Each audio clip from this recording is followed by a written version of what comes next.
Hey folks, it's been a while since I made my last video. It's been winter time here in the Northeast, and so all racing is, kind of dead until it gets warmer.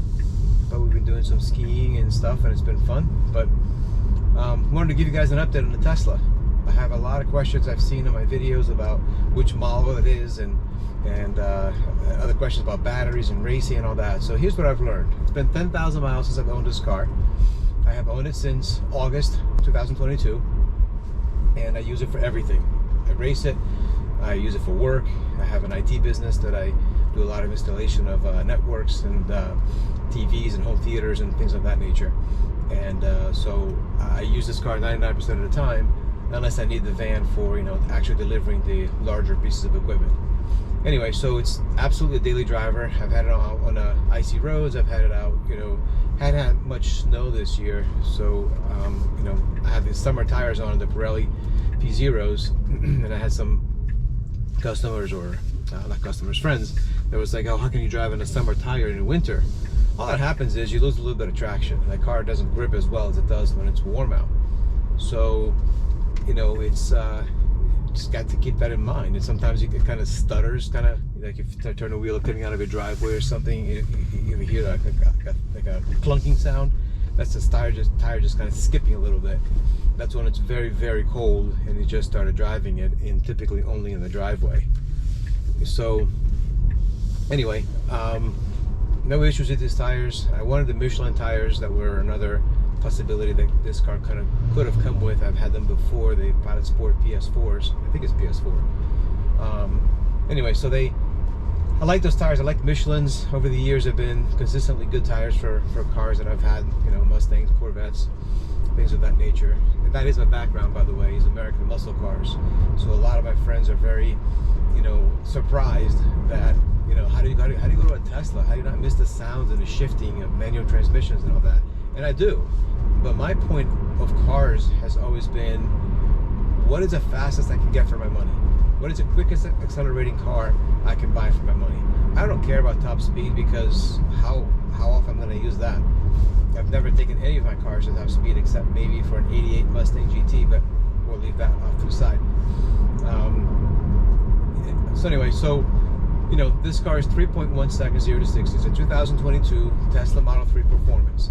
Before this, I'll keep this the short version, I had the rear-wheel drive, and I also had a 2020 Mustang GT with track pack and manual transmission and all that. That car is a nice car, but it really let me down when I went drag racing. That's when I learned. There's one video of me drag racing it, and I was so disappointed with it because launch control didn't do squat for me, and it hopped off first gear and into second gear. I was 1 second behind where the car should have run in a quarter. And what my takeaways were, yes, it's a nice car. It has some top end horsepower, but no bottom end torque in comparison to, say, a 6-liter, 6.2 liter, whatever it is now, Corvette before the C8. I drove my brother's 2007, 13-year-old Corvette after drag racing the Mustang, and I was reminded of what low end torque is. It was a much more capable car, even though it was 13 years older than the Mustang. So if the Mustang was cheap, that would be one thing, but the fact that it was like, over $50,000, it was disappointing. It's like, I had to take that car and immediately modify the independent rear suspension in order for it not to hop. The Corvette, you just go. And, yeah, it's a higher level car, it's a more expensive car, but not by much. I guess nowadays it's a lot more expensive, but getting a used Corvette versus a newer Mustang, you bang for the buck is a used Corvette. But I don't want to get into that argument. The whole point was that I was a bit disappointed. The Mustang was a recreational car only, and I got to have fun with it, on nice weather days. And after learning more about the Tesla and finding out the mid-range of that rear-wheel drive base level Tesla was pretty impressive. I was surprised because it's the slowest Teslas they make, and it was still 0 to 60 in 5.8 seconds. So then I read about this one, 3.1 seconds to 60 mid 11th quarter mile. I was really impressed, and I thought, geez, man, I bought that used one for, you know, 10,000 over sticker, because I was stupid enough not to do my research, and realizing that for $25 more per month in the monthly payments that I had on the purchase, was a loan, not a lease, that I could have had the performance. But because the used car market was so stupid high, I decided to sell the Mustang and that Tesla. I made money on both cars, and then got this performance. And I never looked back. I mean, yeah, I like Mustangs, and I don't have really any ill feeling towards Mustangs. I've had 3 or 4 of them, and I like them. I like the Corvettes. I like all those performance cars still. But once I got a taste of instantaneous torque and like explosive acceleration from a dead stop without even a squeal of tires, it kind of changed my way I look at cars, because my let's say love of cars always has been about 0 to 60 throwing into the seat torque. Like, always like torque. That's why I always like big blocks, and like the 427 Cobra, and you know, those crazy motor, you know, engine cars that had tremendous torque. So when I drove this Tesla, it's like driving a big block at all times below about 80 miles an hour. It has tremendous torque.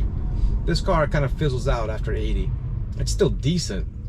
There's still the 162, I think it is, on the top end, but you know, it's not as impressive after about 60, 70 miles an hour. And it really is a 0 to 60 car, which is 99% of my usage, and I enjoy the instant torque every single day. So I do like the car, super useful. 4-wheel drive is great, and I drove it on icy roads. It was very controllable. Couldn't stop or turn, but you know, that's because of the tires. That would be any car. But you know, it certainly could accelerate. The control of traction in this car is unlike any other car I've ever had, just because of I guess it's easier to control the electric motors and what they're doing, rather than you know, it's more like it anticipates what you're going to need rather than reacting to what's going on, is how I look at it. And what's it like to drive a Tesla every day? It's fun. The stereo system is phenomenal, particularly on the higher end models, which is the base model is pretty good.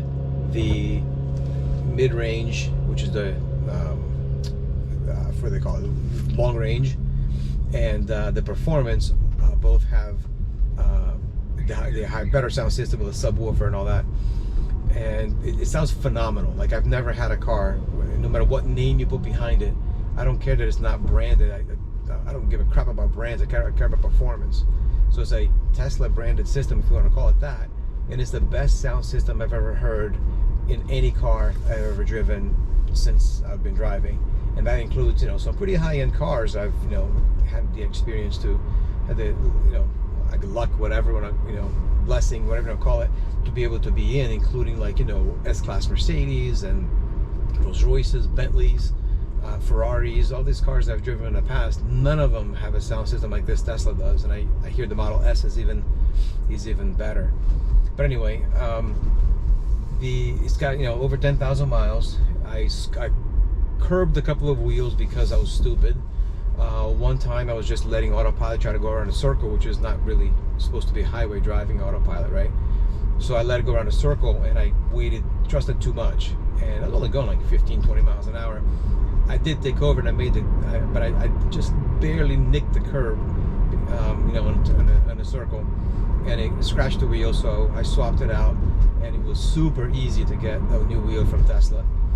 People complaining about parts availability. That's not my experience. And then I was overestimating my knowledge of the car as far as how wide it is, and I went to miss a manhole cover, and I'm like, I got space on the other side of the manhole between the manhole edge and the curb. I did, but not plus 1 inch. So it shaved the curb again with the wheel, and I was pretty pissed.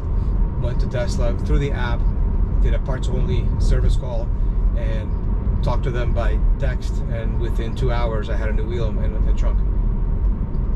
So, you know, swapped that out too, and I sold the first wheel on eBay as is, you know, and I'm selling the second wheel on eBay as is right now, and you know, we'll see what I can get for it. You know, it can be refinished. It costs about $350 to refinish it, at least here locally when I asked, and I decided that wasn't worth it, because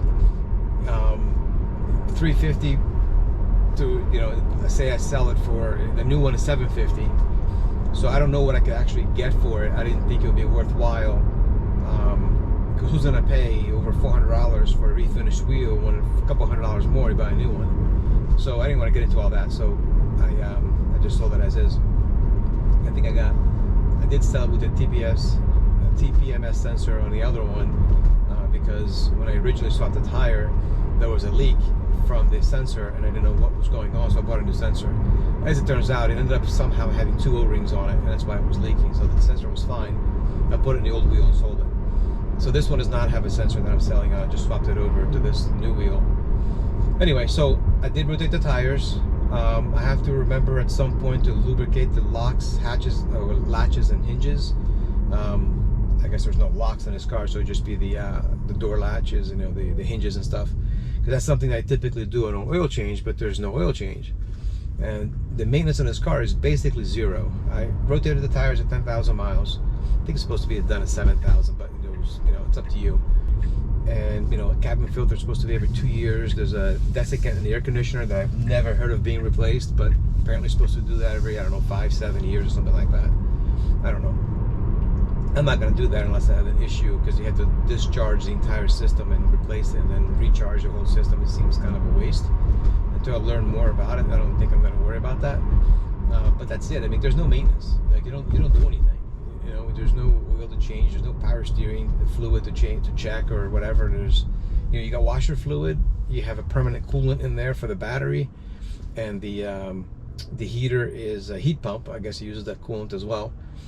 And I don't know, it's been great. I mean, honestly, it costs me about $100 to $150 per month to charge it at home, which is, I'm paying 17 cents per kilowatt hour after all the taxes and stuff.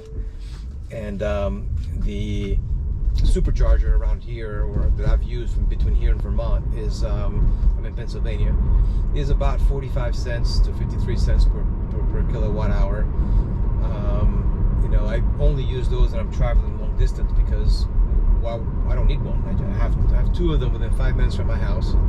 Don't need them because I charge at home. Like every day when I go out, I have a 75% charged battery, because that's what I chose to charge it to. If I'm going to go longer distance, then I charge it full overnight.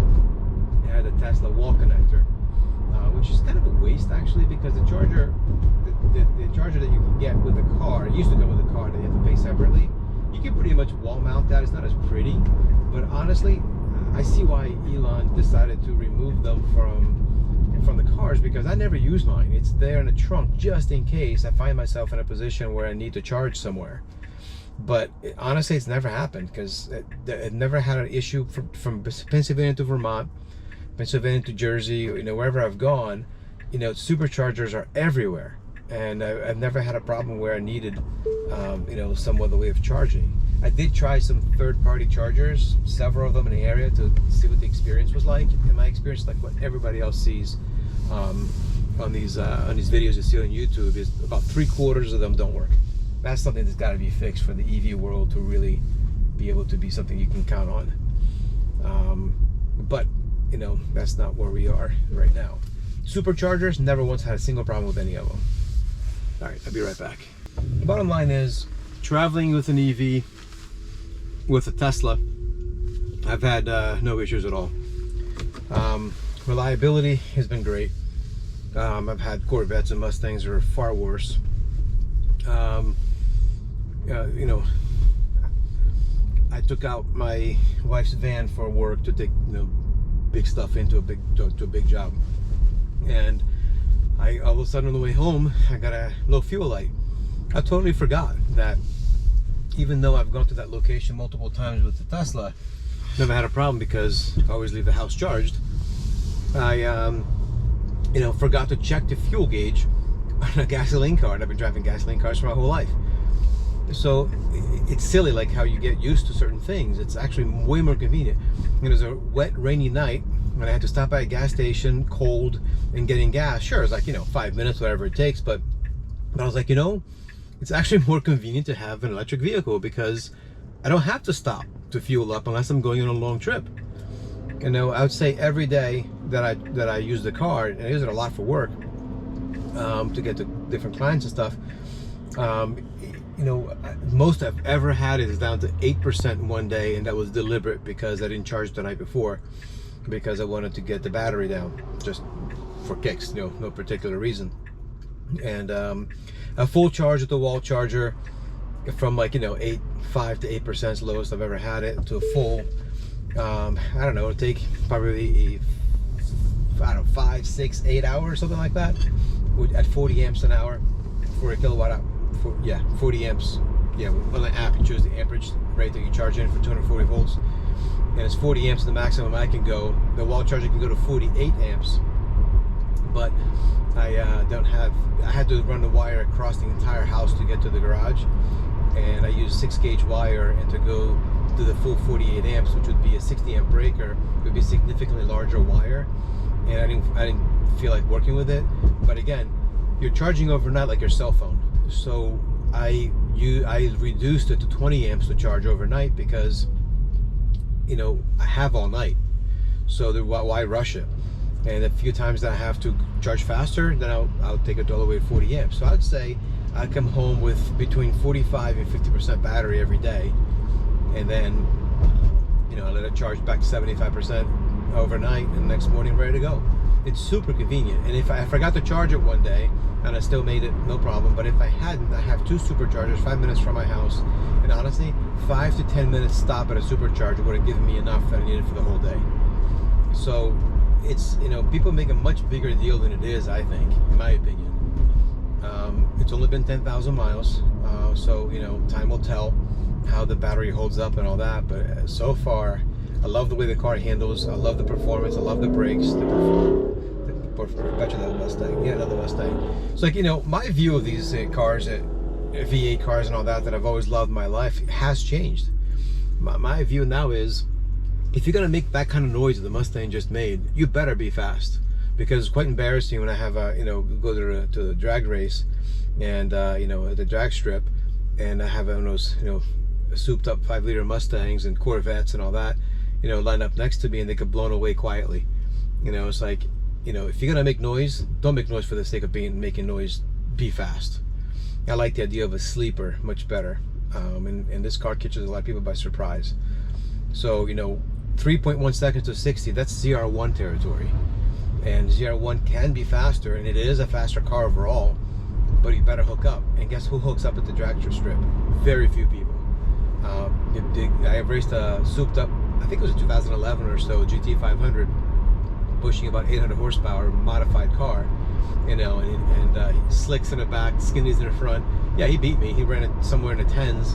I'm running the low 11s, and he beat me. I raced him 3 or 4 times, but his comment to me was, no one has ever kept up with him off the tree, and I did every time, you know, because the car just launches. And the downside is, the only thing I can do to this car to make it faster than a quarter mile is getting smaller and lighter wheels for it. It's got 20-inch wheels. If I go with the like 18s and a smaller tire, like the, you know, the entry level has, it'll actually be quicker than a quarter mile. And there's a whole video by Engineering Explain that explains why that is. I should check that out. I think I'll put a link to it below. Anyway, I have no regrets. I can't even think of the idea of going back to a gasoline car. Now, if I had all the money in the world, I would have a 427 Cobra built by Carker Motorsports like I used to have, with a, you know, 527 cubic inch V8, 600 700 horsepower, and that would be my toy fun car, side pipes, loud and all that. And it is quicker than this Tesla, but, you know, it'll also kill you if you look at it wrong.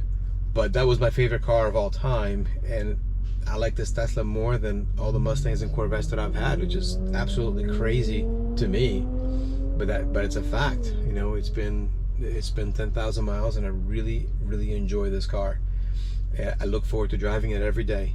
And so that's the, you know, if you have any questions, specific questions or anything that you want me to answer, I'd be glad to either answer them in the comment section below, or I can make another video on it if it's, you know, a lot of questions about the one thing or whatever.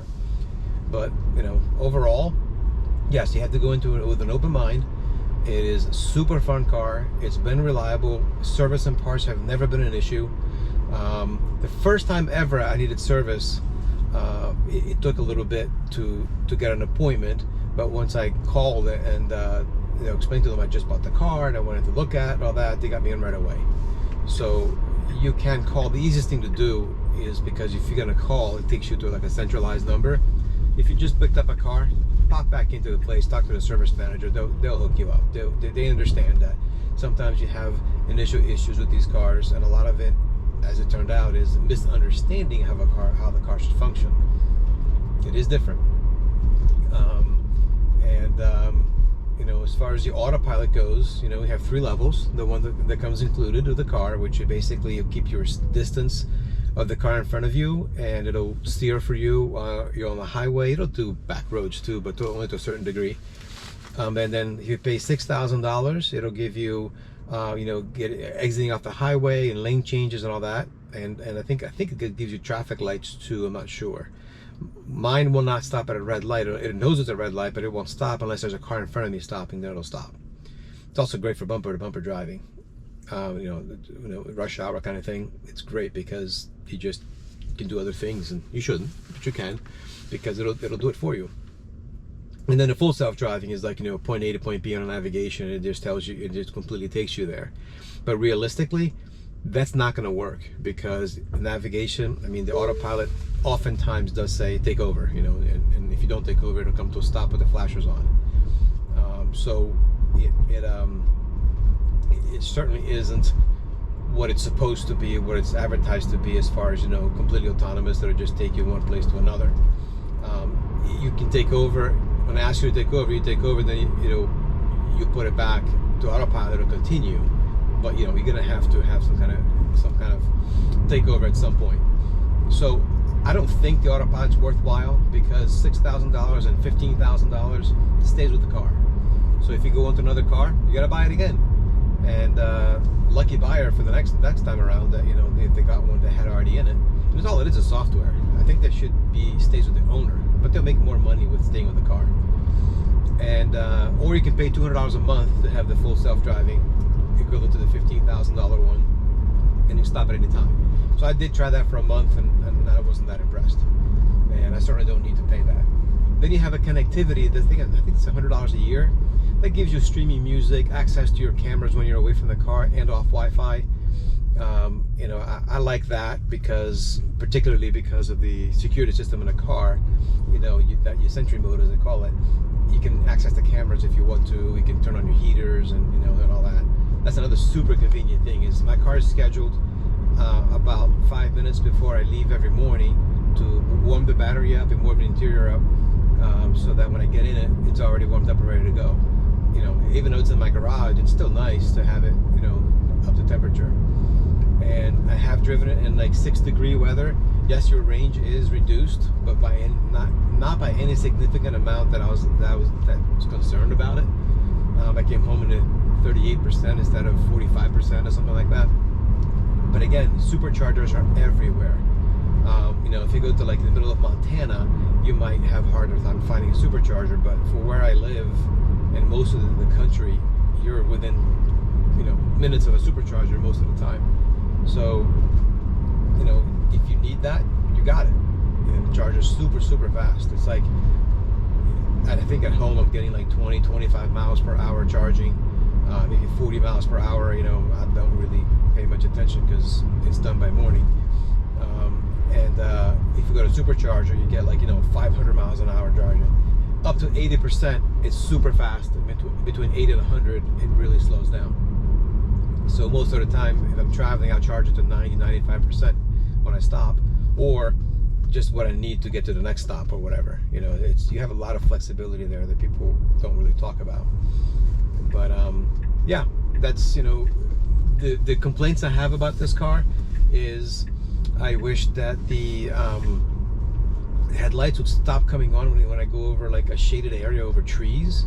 It's super sensitive, and it wants to put the headlights on all the time. So I usually take over every time I get in the car and just turn them off, which also turns off the daytime running lights, which I wish it didn't. That's a new feature. I wish I would have a feature to leave daytime running lights on and please stop turning on my headlights. I can do it myself, or do it at a reasonable darkness level, like you're in a tunnel where it actually gets dark out. Like if I go under a shade of a tree in the summer, I shouldn't have the headlights coming on. It's a pet peeve. It's not a big deal. It's not like they're gonna burn out, but you know, I don't like giving up that control. And then the automatic wipers are unreasonable. They suck. I've never had a car, Toyotas, you know, or whatever. My wife's Toyota has automatic wipers. I disconnected hers because, you know, it's just random. Like if it's drizzling, it goes to high speed. It's pouring rain, it goes low speed or intermittent. You know, it's like it just has a mind of its own. Whenever it starts to rain, I just take over. You know, you can do that. I do wish the wiper, when you have a button on the stalk here that gives you a quick wipe, I do wish there was a permanent, you know, thing on the screen that I could pin it to leave the wipers on, because I end up playing with it a lot, but I've always done that in other cars that I've owned. That's just a personal preference. But other than that, you know, I don't really have any complaints. I think the car is great, and I really enjoy it. And you know, the instant torque, it feels like I'm, you know, driving a big block. And so yeah, that's my review. And if you have any questions, again, let me know. And that's it. Bye. Hi, I was just editing the video, and looks like my camera missed the section where I talked about the service for the car and reliability and quality and all that. So let me mention that real quick. Service, I only had one issue. It took a couple weeks to get the first appointment right after I bought the car, which was a disappointment. But once I visited the service center where I picked up the car, I spoke with the service manager, and they got my car in within 12 hours. And then they addressed all the concerns and questions that I had, and most of it had to do with just the way the car is. It wasn't an issue, and a couple little issues were addressed later by a software update. The last thing was the window regulator for the passenger front door was a little slow, and so they replaced that. But the issue I reported was that it would reverse itself when I raised the rear left window, which was odd, and I thought it must be a short in a switch or the wiring harness, something complicated. But no, they were right. It was fixed by a software update. What would cause that? I don't know, but it was definitely fixed by a software update. It's no longer an issue, and they did replace the window regulator that now is just as fast as the other windows. It was maybe 1 second behind before, not a big deal, but they didn't like the way it performed, so they swapped it out. It was not even something I requested. But you know, no issues with the service. The work was done very cleanly. You know, now when I got the wheels for the car, the way I did it was I did a service request, and I put in parts only, and I told them what parts I wanted, and it always been very quick. I think the service issue has definitely gotten significantly better. We have 2 service centers near where I live, and so I guess that might help. And then as far as quality goes, it does have, you know, a couple little noises here and there, temperature related. You know, and the other car that I had was kind of the same thing. So it's not like absolutely super perfect in that, from that perspective. But as far as fit and finish and, you know, appearance and all that, you know, no issues there. The gaps in the car are all pretty good. Everybody talks about that. I have seen some that are off. You know, even the glass panels being a little bit crooked. I think a lot of that has also gotten a lot better. You know, it's not something I ever looked at when I bought a car before, but I started to because everybody kept talking about it with the Teslas. So I compared it to, you know, the Mustang and the Toyota and Hondas and all that. And yeah, those cars are better. But this one is like, you know, it's not. There's nothing I would actually want to fix, you know. So, you know, if you nitpick every car, you're probably going to find some variation in other cars too. Now, the Teslas were pretty bad with that, but again, I think that's resolved. So I think that's it. And again, any questions, let me know.